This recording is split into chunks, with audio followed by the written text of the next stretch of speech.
Io capisco la mia categoria, non godi di una bella nomina, no? Perché dice meccanici, carrozzerie su tutti i ladri, no? Questa è una cosa generale. È come qui il delinquente del geometro, uguale, la stessa cosa. Ma non è che sono tutti così, cioè nel senso io almeno ho sempre cercato di fare il meccanico onesto e ho visto che ce ne stanno sempre di più, grazie a Dio, perché mo la gente si informa, no? Si rende conto.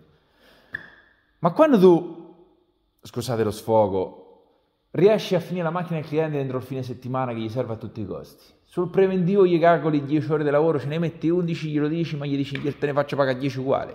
I pezzi gli riscondi che li paga meno da te che se li va a pigliare dal ricambista.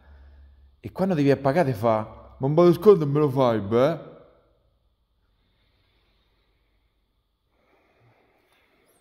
Io adesso lì ci metto un cartello con una scritta, lo sconto è come il silenzio, una volta nominato non esiste più. Bella, eh? Questa è la mia, non me la copiate.